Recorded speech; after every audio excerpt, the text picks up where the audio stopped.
Hello everyone, स्वागत है आपका आपके अपने चैनल रैंकअप 360 में। और आज रैंकअप आपके लिए लाया है इतिहास सीरीज का एक नया टॉपिक जो है वैदिक सभ्यता। वैदिक सभ्यता यानी ज्ञान और परंपरा का उदय, जिसका समय काल रहा 1500 ईसा पूर्व से 600 ईसा पूर्व तक। कहा जाता है कि सिंधु घाटी सभ्यता के पतन के बाद कुछ लोग किसी और क्षेत्र से इस क्षेत्र में आए और उन्होंने एक नई सभ्यता का यहाँ पर निर्माण किया या एक नई सभ्यता की नींव रखी, जिसका नाम दिया गया वैदिक सभ्यता।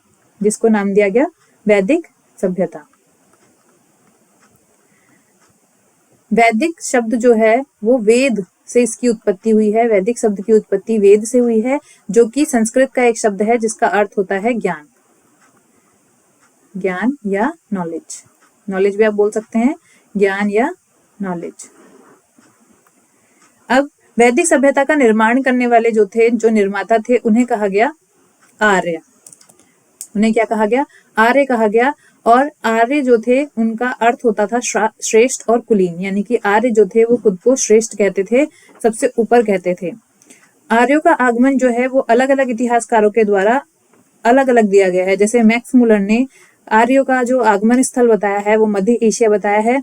बाल गंगाधर तिलक ने उन्हें उत्तरी ध्रुव का बताया है। दयानंद सरस्वती ने उन्हें तिब्बत का निवासी बताया है। लेकिन अलग अलग मतों के बावजूद भी हम जो एक मत लेते हैं वो लेते हैं मध्य एशिया का, यानी कि मैक्स मुलर का। माना जाता है कि आर्य जो थे वो मध्य एशिया से भारत जो उपमहाद्वीप है उस क्षेत्र में आए थे। इनकी भाषा थी संस्कृत। आर्यों की भाषा संस्कृत थी और मुख्य व्यवसाय जो था वो था पशुपालन। मुख्य व्यवसाय क्या था? पशुपालन। अब वैदिक सभ्यता जो थी हमारी, उसको हमने दो भागों में बांटा था। वैदिक सभ्यता जो थी हमारी, उसको हमने कितने भागों में बांटा था? उसको हमने दो भागों में बांटा था। पहला जो था वो था ऋग वैदिक काल और दूसरा था हमारा उत्तर वैदिक काल। पहला हमारा ऋग वैदिक काल था, ऋग वैदिक काल, और दूसरा हमारा जो था वो था उत्तर वैदिक काल, उत्तर वैदिक काल। अब ऋग वैदिक काल जो था उसके साक्ष्य जो हैं वो हमको कहाँ से मिले हैं? बोगाज कोई अभिलेख जो है वहां से हमको ऋग वैदिक काल के साक्ष्य मिले हैं, जिसमें वर्णित है इंद्र, वरुण, मित्र और नासत्य का वर्णित देवता, यानी कि उसमें इन देवताओं का वर्णन किया गया है। इसके अलावा कसाइट अभिलेख हमें वहां से प्राप्त हुआ और इसमें हमें आर्यों के भारत आने की सूचना मिलती है। यानी कसाइट अभिलेख से हमें मिलता है कि आर्य जो थे वो भारत आए थे, इस चीज का साक्ष्य मिलता है। और बोगाज कोई अभिलेख जो है, इससे हमें मिलता है कि उस समय में जिन जिन देवताओं का वर्णन होता था या जिन जिन देवताओं की पूजा होती थी उसका वर्णन हमें इस अभिलेख से मिलता है। अब जो वैदिक साहित्य थे उसमें हमारे 4 वेद जो हैं उनका वर्णन किया जाता है। 4 वेद कौन कौन से थे हमारे? सबसे पहले आता है हमारा ऋग्वेद। दूसरे नंबर पे आता है हमारा सामवेद। तीसरा है हमारा यजुर्वेद और चौथा है हमारा अथर्ववेद।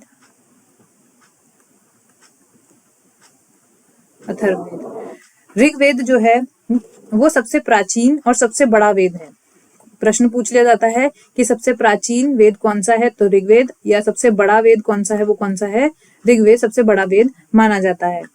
इसकी संरचना की बात करें तो इसमें 10 मंडल, 1028 मंत्र, 10,600 ऋचाएं होती हैं और इसका जो उच्चारण करते हैं उनको बोलते हैं होत्री, यानी कि इनमें जो ऋचाएं हैं उनका जो उच्चारण करते हैं उनको क्या बोलते हैं? होत्री बोलते हैं। बात करें प्रमुख मंडलों की, यानी कि 10 मंडल में से जो प्रमुख मंडल हैं वो कौन कौन से हैं? एक तो तीसरा मंडल, जिसमें गायत्री मंत्र का उल्लेख किया गया है।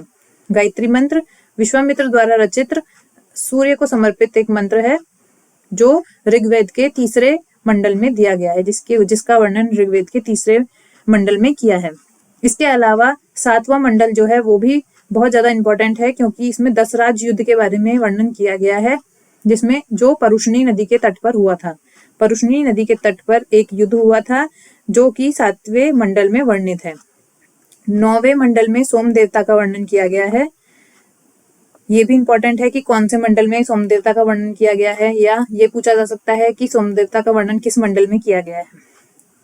महत्वपूर्ण तथ्य, 10वां मंडल जो है उसमें सूक्त वर्ण, पुरुष सूक्त का जो है वर्णन किया गया है, यानी वर्ण व्यवस्था जो थी उस समय में वर्ण व्यवस्था के बारे में भी वर्णन किया गया है। तो इस समय ये पता चलता है कि ऋग वैदिक काल में भी वर्ण व्यवस्था थी, लेकिन वो वर्ण व्यवस्था जो थी वो कर्म के आधार पर थी, कर्म के आधार पर, यानी कि जो व्यक्ति जैसा कर्म करेगा या जैसा काम करेगा उसको उस वर्ण के अंतर्गत रखा जाएगा। जैसे एक परिवार में एक व्यक्ति अध्यापक है, एक व्यक्ति सेना में है, एक व्यक्ति व्यापार करता है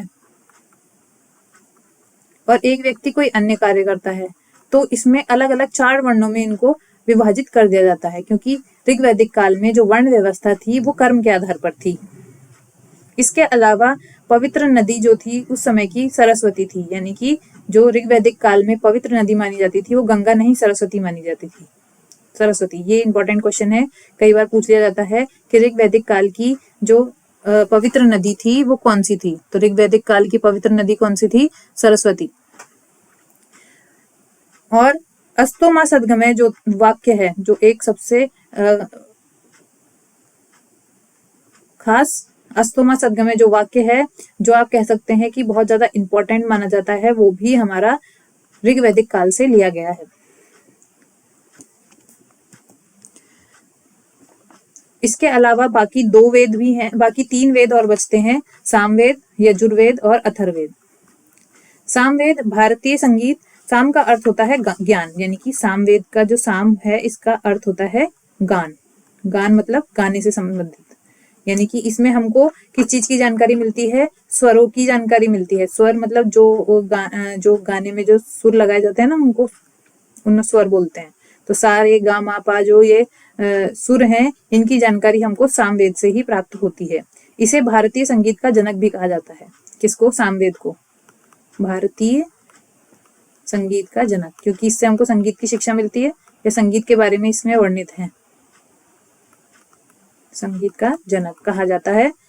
इसके जो उच्चारण करता है उनको क्या कहा जाता है, उनको कहा जाता है उद्गाता। जैसे ऋग्वेद के उच्चारणकर्ता को क्या कहा जाता था, होत्री, वैसे ही सामवेद के उच्चारणकर्ता को क्या कहा जाता है, उद्गाता।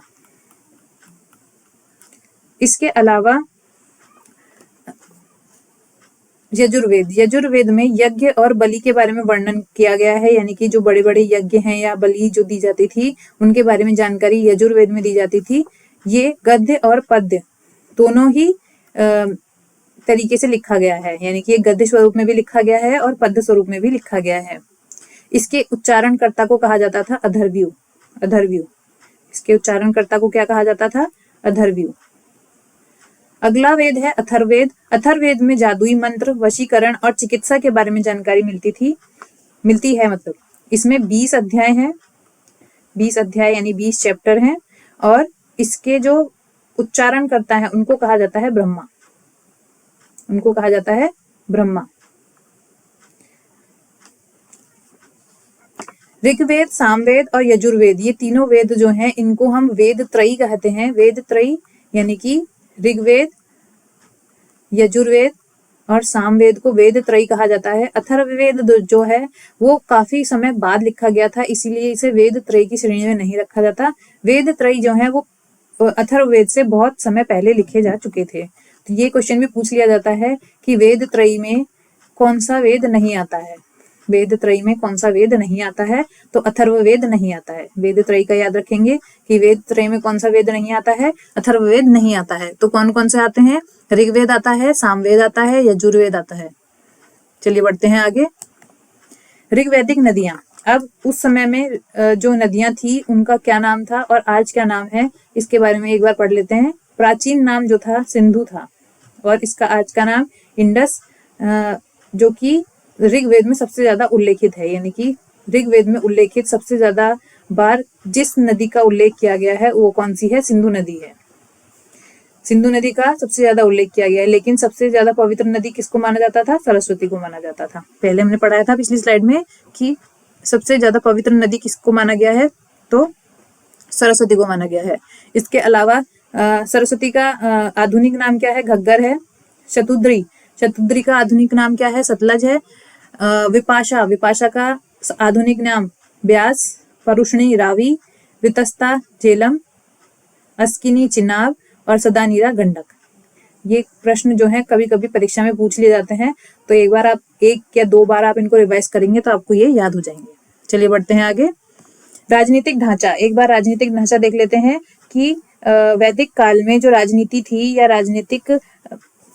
राजनीतिक जो समाज था वो कैसा था, समाज कैसा था, उसके बारे में पढ़ लेते हैं।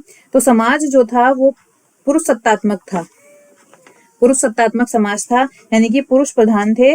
और स्त्रियों की जो स्थिति थी वो ठीक थी, मतलब ना ज्यादा खराब कह सकते हैं ना ज्यादा अच्छी कह सकते हैं, मतलब क्योंकि उस समय जो स्त्रियां थी उनको बोलने का अधिकार था, यानी कि स्त्रियों को बोलने दिया जाता था। सभा और समिति जो थी, 2 तरीके की असेंबलीज होती थी वहां पर, 2 तरीके का, एक तरीके से लोग जमा होते थे और किसी भी इशू पर बात करते थे, यदि कोई समस्या है तो उस पर बात करते थे। तो यहाँ पर महिलाओं को बोलने का अधिकार होता था।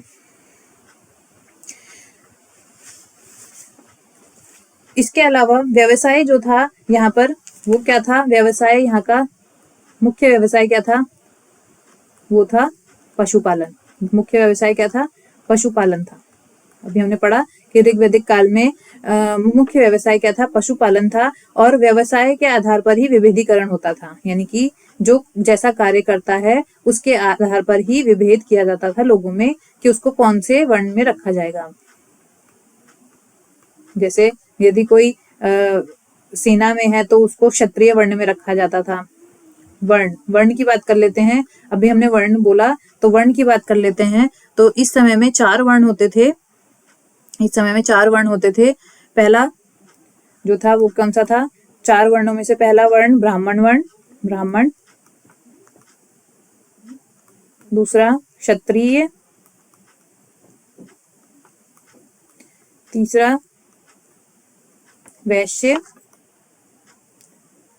और चौथा शूद्र। तो इस समय जो वर्ण व्यवस्था थी उसको किसके आधार पर व्यवस्थित किया जाता था, तो व्यवसाय के आधार पर उसको व्यवस्थित किया जाता था। पितृसत्तात्मक समाज था। और इसके अलावा महिलाओं की जो स्थिति थी वो ठीक थी, महिलाओं को बोलने का अधिकार था, पढ़ने का अधिकार था। इसके अलावा महिलाओं का विधवा विवाह जो था, विधवा विवाह उसका भी प्रचलन था। विधवा विवाह था, नियोग था, नियोग जो प्रथा थी ये भी समाज में प्रचलित थी। बाल विवाह का कोई साक्ष्य नहीं मिला था, बाल विवाह का कोई साक्ष्य नहीं मिला था, बाल विवाह का कोई साक्ष्य नहीं मिला था। इससे ये पता लगाया जा सकता है या इससे हमें ये पता चलता है कि महिलाओं की स्थिति इस समय में ठीक थी। इस समय जो गाय थी वो सबसे बड़ा धन मानी जाती थी और सबसे ज्यादा पवित्र पशु भी मानी जाती थी। सबसे ज्यादा पवित्र पशु गाय और सबसे बड़ा धन वो भी गाय। इसके लिए युद्ध भी होते थे, यानी कि गाय इतना बड़ा धन था कि इसके लिए युद्ध भी होते थे। बात करें सामाजिक जो संरचना थी उसके बारे में, तो सबसे पहले आती थी आपका कुल, यानी कि इसमें एक ही ब्लड के जो ब्लड रिलेशन वाले थे वो लोग आ जाते थे। जैसे आपका परिवार, आपके परिवार में आपके माता पिता भाई बहन जो थे वो एक ही मतलब रक्त संबंधित हैं, तो ये कुल में आ जाते हैं, एक ही रक्त से संबंधित लोग। उसके बाद कुल जो थे उनका जो एक ग्रुप होता था, यानी कि कुल मिला के एक बनाते थे ग्राम, यानी कि अलग अलग फैमिलीज मिला के बनता था एक ग्राम, यानी कि एक गांव। उसके बाद कई सारे गांव मिलके जो थे वो बनाते थे विश, यानी क्लैन, विश। उसके बाद विश जो है वो एक मतलब बहुत सारे विश एक साथ मिलते थे तो वो बनाते थे जन, और उसके बाद जन जो है वो ग्रुप होके बनाते थे नेशन।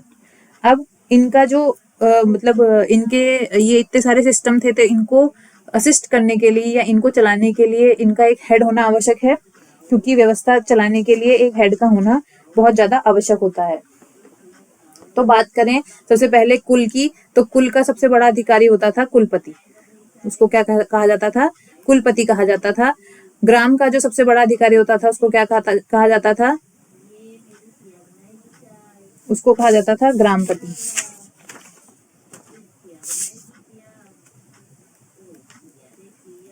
तीसरा विश का जो प्रधान होता था उसको कहा जाता था विशपति। जन का जो हेड होता था उसको क्या कहा जाता था, उसको कहा जाता था राजा, यानी कि राजा जो सबसे सबसे बड़ा होता था, लोगों का जो सबसे बड़ा होता था वो होता था राजा। इसके अलावा यहाँ पर प्रमुख अधिकारी हमको देखने के लिए मिलते थे, जो उनमें कुछ खास अधिकारी यहाँ पर हम लिख के लाए हैं आपके लिए, जो ज्यादातर प्रश्न परीक्षा में पूछे जाते हैं। तो सबसे ज्यादा प्रमुख अधिकारी जो थे वो थे सबसे पहले पुरोहित। पुरोहित जो थे वो राजा के मुख्य सलाहकार माने जाते थे। ठीक है, मुख्य सलाहकार माने उनको सलाह देना कि कौन सी नीति लानी है या इस चीज की जरूरत है, तो वो सब कौन देते थे, पुरोहित देते थे। इसके बाद आते थे सेनानी यानी सेना प्रमुख, क्योंकि कहीं युद्ध होता था तो राजा को जो असिस्ट करते थे या राजा को जो एडवाइस देते थे वो कौन होते थे, सेनानी होते थे। इसके अलावा स्पष्ट यानी जासूस, दूसरे क्षेत्र के लोगों क्षेत्र के राजा की जासूसी करने के लिए या अपने खुद के राज्य में क्या हलचल हो रही है इस चीज की जानकारी के लिए राजा जो थे अपने पास जासूस रखते थे, जिनको उस समय स्पष्ट कहा जाता था। ऋग्वैदिक समाज की बात हमने कर ली कि समाज जो था वो कैसा था, पितृसत्तात्मक समाज था। वर्ण व्यवस्था जो थी वो व्यवसाय पर आधारित थी, यानी कि कर्म पर आधारित थी। धन का मानक जो था वो गाय था, उसको गोधन कहा जाता था। गाय सबसे बड़ा धन मानी जाती थी। महिलाओं की स्थिति हमने देख ली, महिलाओं की स्थिति इस समय ठीक थी। विधवा विवाह जो था वो मान्य था। शिक्षा का अधिकार था। सभा और समिति, दो तरीके की असेंबली होती थी जिसमें महिलाओं को बोलने का अधिकार दिया जाता था। बाल विवाह और सती प्रथा जो है इस समय प्रचलन में नहीं थी। धर्म की बात कर लें तो धर्म जो है ऋग्वैदिक काल में लोगों ने देवताओं को पूजना शुरू किया था, पूजा पाठ करनी शुरू कर दी थी। तो पूजा पाठ जो ये करते थे सबसे पहले करते थे प्रकृति को पूजते थे। उसके बाद जो थे इंद्र को पूजते थे, अग्नि को पूजते थे, वरुण को पूजते थे। इंद्र जो है वो देवता है युद्ध के, इंद्र जो है वो देवता है युद्ध के और वर्षा के। इनका 250 बार वर्णन किया गया है ऋग्वेद में। इनका दूसरा नाम है पुरंदर, जिनको किला तोड़ने वाला भी कहा जाता है, यानी कि पुरंदर इनका दूसरा नाम है किसका, इंद्र का, जिनको युद्ध का देवता कहा जाता है। ऋग्वेद में इनका 250 बार वर्णन किया गया है। इसके बाद आते हैं अग्नि। अग्नि जो है वो प्रकाश के देवता माने जाते हैं, प्रकाश के देवता माने जाते हैं, और ये मनुष्य और देवताओं के बीच में मध्यस्थता का जो है रोल निभाते हैं। जैसे आपने देखा होगा कि जब हम कोई यज्ञ करते हैं तो आहुति किस चीज में दी जाती है, आहुति दी जाती है अग्नि में, और ये मान लिया जाता है कि वो आहुति जो अग्नि में दी जा रही है वो देवताओं तक पहुंच जाती है। तो इसीलिए अग्नि को जो है देवता और मनुष्य के बीच का मध्यस्थ माना जाता है। इनका वर्णन 200 बार किया गया है, मतलब इनका जो नाम है वो 200 बार आया है। इसके अलावा वरुण जो है वो नैतिक व्यवस्था के रक्षक हैं। इसके अलावा और भी बहुत सारे देवता हैं, जैसे सोम देवता वनस्पति के देवता माने जाते हैं। रुद्र जो है वो पशुओं के देवता माने जाते हैं। रुद्र जो है वो पशुओं के देवता माने जाते हैं। अदिति देवताओं की माता मानी जाती हैं। अदिति देवताओं की माता, देवताओं की माता, देवताओं की माता। तो ये कुछ देवता हैं जो परीक्षा में पूछ लिए जाते हैं कि इंद्र का ऋग्वैदिक काल में कितनी बार वर्णन किया है, तो 250 बार। या इंद्र को किस चीज का देवता माना जाता है, या ऐसे पूछ लिया जाएगा कि प्रकाश का देवता कौन है, तो अग्नि है। ठीक है, चलिए बढ़ते हैं आगे। तो जैसे जैसे समय में परिवर्तन होता रहा वैसे वैसे मनुष्य में जो है विकास बढ़ता चला गया, और विकास करते करते जो है मनुष्य पहुंच गया उत्तर वैदिक काल में, जिसे परिवर्तन का दौर भी कहा गया। उत्तर वैदिक काल को कहा गया परिवर्तन का काल। इस काल में सामवेद, यजुर्वेद और अथर्ववेद, ब्रह्मवेद, अरण्यक एवं उपनिषदों की रचना हुई थी। यानी कि इस काल में कई सारे जो वैदिक साहित्य थे इनकी रचना की गई थी। लोहे की खोज जो है इस समय में हुई थी, यानी कि लोहे की जानकारी जो मनुष्य को प्राप्त हुई वो उत्तर वैदिक काल में जाके प्राप्त हुई। अब इस समय तक जो मनुष्य का व्यवसाय था, मुख्य व्यवसाय, वो क्या हो गया, कृषि हो गया। अब आप सोच रहे होंगे कि पशुपालन से कृषि व्यवसाय कैसे हो गया, कहाँ हम पशुपालन करते थे और उससे हम सीधा कृषि पर आ गए। तो कृषि पर ऐसे आ गए क्योंकि लोहे की खोज जो है वो हो चुकी थी। मनुष्य ने लोहे के बारे में जानकारी जुटा ली थी। उससे क्या हुआ, मनुष्य ने लोहे के उपकरण बनाने शुरू करे। जहां पहले कांसे के उपकरण होते थे वहां अब लोहे के उपकरण बनने लग गए और लोहे के उपकरणों से जंगलों की सफाई आसानी से हो जाती थी। लोहे के उपकरण से गहरी जुताई आसानी से हो सकती थी। अब जंगलों की सफाई हो सकती थी तो नए नए क्षेत्र मिलने लगे खेती करने के लिए। तो व्यवसाय जो है वो पशुपालन से कृषि की ओर अग्रसर हुआ। वहीं लोहे के उपकरण से गहरी जुताई होने लगी जिससे कृषि जो थी वो अच्छी खासी होने लगी, व्यवसाय बढ़ने लगा। तो इस तरीके से जो कृषि था वो इनका मुख्य व्यवसाय बना। अब जो सभ्यता थी वो जहां पहले सभ्यता सिंधु घाटी के तट पर थी वो अब विस्तार होके कहाँ तक पहुंच गई, गंगा तक पहुंच गई। तो अब वैदिक सभ्यता जो थी उसका विस्तार कहाँ से कहाँ तक, सिंधु घाटी से गंगा की घाटियों तक जो है वैदिक सभ्यता का विस्तार हो चुका था। अब जब जब सिंधु नदी के तट से गंगा नदी के तट तक विस्तार हो चुका था और लोहे की खोज हो चुकी थी, आदमी ने जंगल काटने शुरू करे, नए क्षेत्र का निर्माण करना शुरू हुआ। तो किस चीज का उदय हुआ, जनपदों का उदय हुआ, यानी कि और बड़े बड़े राज्य जो हैं उनका निर्माण होना शुरू हुआ। अब इस जब विकास होता है तो परिवर्तन भी आता है और परिवर्तन सामाजिक भी आता है और सामाजिक परिवर्तन भी आता है और मनुष्य में खुद का परिवर्तन भी आता है, यानी कि ह्यूमन में अपना पर्सनैलिटी डेवलपमेंट भी होता है और उसमें उसके समाज में भी परिवर्तन आता है। तो समाज में परिवर्तन क्या आया? समाज में परिवर्तन ये आया कि हम विकास करते करते समाज में पतन होने लगा, पतन हो गया।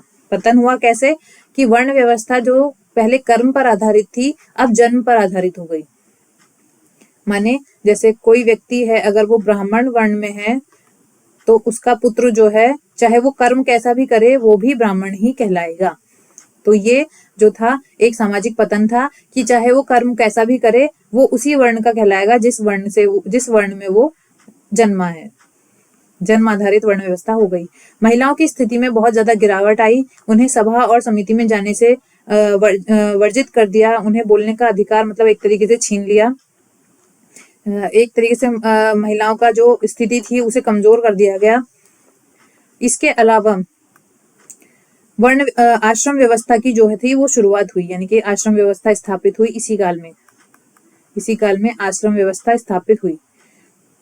आश्रम व्यवस्था में सबसे पहले जो आश्रम आता है वो आता है ब्रह्मचर्य आश्रम। ब्रह्मचर्य आश्रम जो है 0 से 25 वर्ष की आयु तक होता है, यानी कि जन्म से 25 वर्ष की आयु तक व्यक्ति को ब्रह्मचर्य आश्रम का पालन करना चाहिए, यानी कि शिक्षा जो है उसे ग्रहण करना चाहिए। दूसरा आश्रम आता है गृहस्थ आश्रम जो कि 25 से 50 वर्ष की आयु तक होता है। इसमें व्यक्ति को गृहस्थ यानी कि गृह निर्माण का कार्य करना चाहिए, यानी कि अपना परिवार बढ़ाना चाहिए। इसके बाद वानप्रस्थ आश्रम 50 से 75 की उम्र में यहाँ पर वन गमन यानी कि मोह माया को त्याग कर वन गमन या फिर ईश्वर की शरण में जाने के लिए बोला गया था।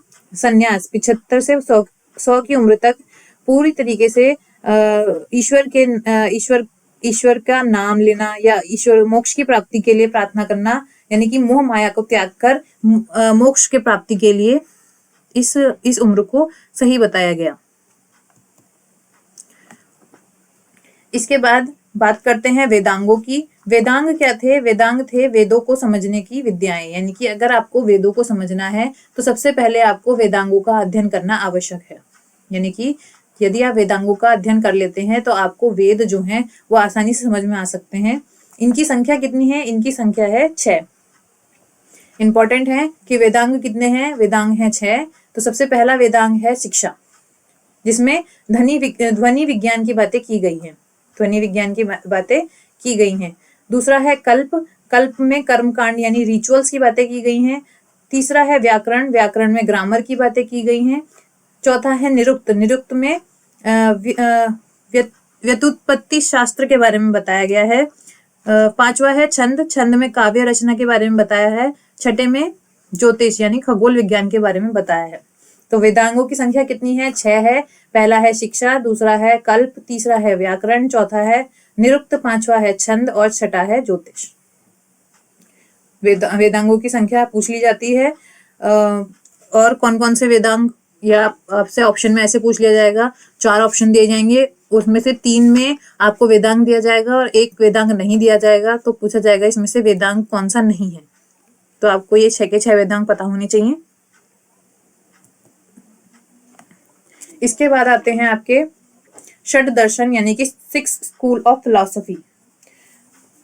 फिलॉसफी होती है किसी भी मनुष्य का जीवन जीने का तरीका। सबकी फिलॉसफी अलग अलग हो सकती है, आपके जीवन जीने का तरीका अलग हो सकता है, आपके दोस्त का जीवन जीने का तरीका अलग हो सकता है, हमारा जीवन जीने का तरीका अलग हो सकता है। तो ये षड दर्शन जो है हमारी साहित्यिक जो वैदिक साहित्य है उसका ही एक हिस्सा है। और ये एग्जाम्स में पूछ लिया जाता है कि जो फिलॉसफी है या फिर षड दर्शन है या जो दर्शन है उनके बारे में बताइए। तो कितने होते हैं दर्शन? दर्शन जो होते हैं वो होते हैं 6।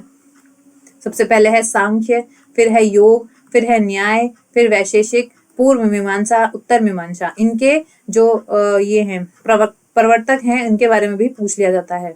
तो सांख्य के प्रवर्तक कौन है? कपिल मुनि, जो कि सबसे पुराना जो है दर्शन है।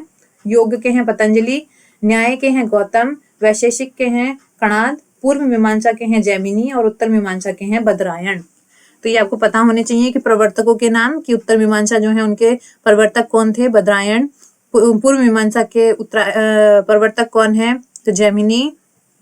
वैशेषिक के प्रवर्तक कौन है? कणाद। न्याय के प्रवर्तक गौतम, योग के पतंजलि और सांख्य के कपिल मुनि, जो कि सबसे प्राचीन है। ये एक प्रश्न भी पूछा जा सकता है कि सबसे प्राचीन दर्शन कौन सा है? तो सांख्य जो है वो सबसे प्राचीन दर्शन है।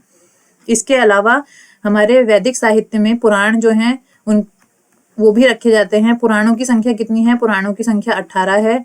इसके अलावा उपनिषद जो हैं उनकी संख्या कितनी है? उपनिषदों की संख्या है 108 उपनिषद।